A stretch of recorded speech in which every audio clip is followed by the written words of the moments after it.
Hey folks, this is going to be my final thoughts on the Tamiya Blackfoot Extreme.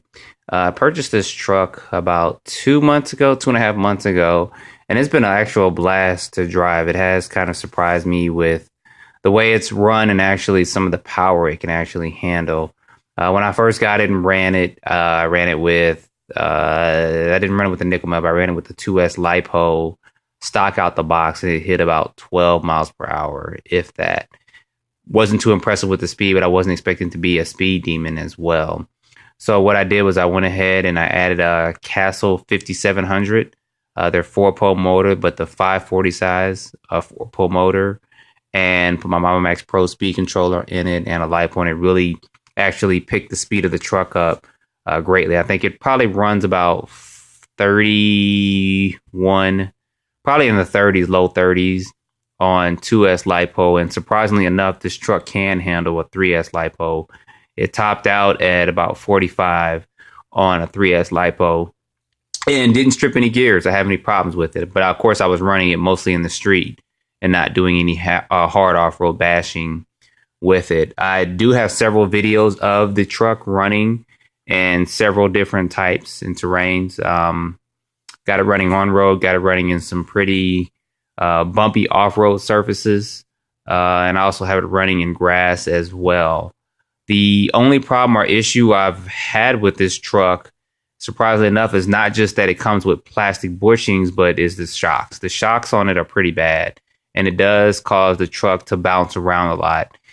Cause it to bounce so much that actually when I was driving on a racetrack, I kept jumping the truck and coming down, and it landed pretty hard. It actually broke one of the rear dog bones. I don't blame it too much on the truck because I did lose the screw back here, and I'll show that to you in just a minute. And it does have a little play back here because I did lose one of those screws. Other than that, the truck does use 16, that's 1/6 ball bearings. It uses 8 in the transmission, and then, of course, 2 in the front and the rear for the hub axles for that.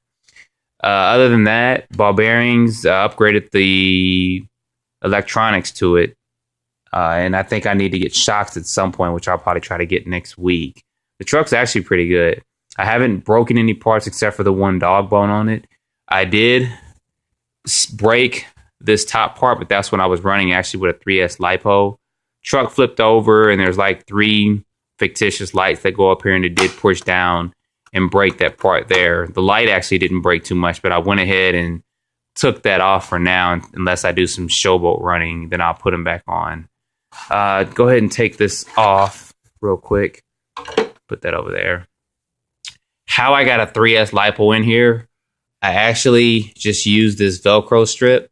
It's actually used in other RC cars for, I took it out my Hyper T actually for holding down my battery. I actually was able to put my 3S right in here and secure it pretty well, and it never actually fell out or anything, which I was actually kind of surprised and impressed for. And the truck did handle the 3S LiPo pretty well. I've run it probably about 8 or 9 times on a 3S LiPo, and so far nothing has broke, transmission or anything has not stripped. Part of that could also be due to the Blackfoot's somewhat limitation. I don't know if you can see that in there, but you can only use an 18 or a 22 pinion gear. And they are not your standard, or I guess it's American standard 48 pitch gears. They are, I think it's called metric. I could have that backwards, but so they can't use your normal 48 pitch gears. You have to get the metric size. And they can only use the 18 and a 20. I've heard of people putting 19s and 21 and 22s in here, but it may also be the size difference as well.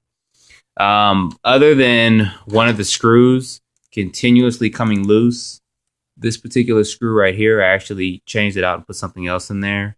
Nothing else is broken on the car. I just had that screw come loose a couple of times, and that may just be due to these shocks.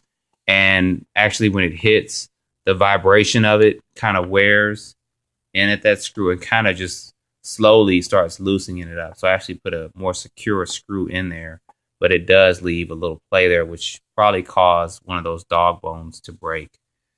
As far as the battery pack, it can fit a LiPo in it, but it cannot fit a hard case LiPo. If you look at this and the way this is constructed in here, It does kind of have a groove for a nickel metal pack, a 6 cell nickel metal pack. This is a Venom lipo. Venom lipos are usually a little bit smaller than normal lipos, and it actually fit in there pretty well. I was also able to use my Traxxas lipo as well. I think it was a 4025C Traxxas lipo. The longer ones and bigger ones probably won't fit. So if you do get lipos for this truck, do watch the dimensions on the battery size. Other than that, I did lower it down as low as it can go because the high up, the body being real high, it causes the truck to kind of flip and roll sometimes.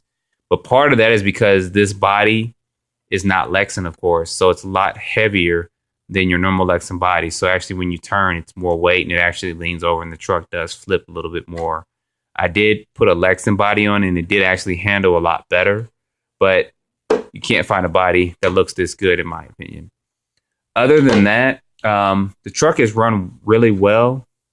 I will be converting it to 4-wheel drive, which basically is going to be adding another gearbox to the front of the truck, just like it is in the rear. And I actually purchased another Blackfoot Xtreme on eBay, so I'll probably be making this 4-wheel drive truck. When I do that, I'll probably turn it back to brushed, but I'll probably use some 15-turn or 12-turn 540 size motors in it to make sure I'm staying somewhat consistent with a little power in it. Other than that, it's been a pretty good truck. No problems, no issues. It's actually run really, really well as well. So if you have any questions, any comments, hit me up on my channel and I'll try to reply back to them.